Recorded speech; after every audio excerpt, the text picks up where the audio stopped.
സുബ്രതോ കപ്പിൽ ജേതാക്കളായ ഫറൂഖ് HSSന് വരവേൽപ്പ് ഒരുക്കി കോഴിക്കോട്. മന്ത്രി മുഹമ്മദ് റിയാസ് അനുമോദന ചടങ്ങ് ഉദ്ഘാടനം ചെയ്തു. സുബ്രതോ കപ്പ് ജേതാക്കളായ ഫറൂഖ് ഹയർ സെക്കൻഡറി സ്കൂളിന് മികച്ച സ്വീകരണം ഒരുക്കുകയായിരുന്നു നാട്. രാമനാട്ടുകര തൊട്ടുങ്ങൽ പള്ളിക്ക് സമീപത്തുനിന്ന് ആരംഭിച്ച് ഫറൂഖ് നഗരം ചുറ്റി വിദ്യാർത്ഥികളെ സ്കൂളിലേക്ക് ആനയിച്ചു. സ്കൂൾ കവാടത്തിൽ വെച്ച് മന്ത്രി മുഹമ്മദ് റിയാസ് വിദ്യാർത്ഥികളെ സ്വീകരിച്ചു. തുടർന്ന് നടന്ന അനുമോദന പരിപാടി മന്ത്രി ഉദ്ഘാടനം ചെയ്തു.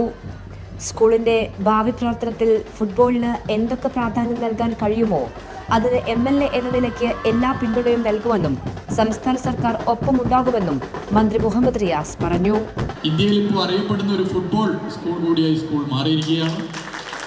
ഇനി ഈ സ്കൂളിന്റെ ഭാവി പ്രവർത്തനത്തിൽ ഫുട്ബോളിന് എങ്ങനെയൊക്കെ പ്രാധാന്യം കൊടുക്കാനാണോ ഇവിടുത്തെ മാനേജ്മെന്റ് ആലോചിക്കുന്നത്, അതിനോടൊപ്പം ചേർന്നുകൊണ്ട് ഒരു MLA എന്നുള്ള നിലയിൽ കൂടെ ഉണ്ടാകും എന്നുള്ളത് പ്രത്യേകം അറിയിക്കുകയാണ്. സംസ്ഥാന സർക്കാരും ഇതിൻ്റെ ഭാഗമായി എല്ലാ നിലയിലും ഉള്ള ഇടപെടൽ നടത്തും.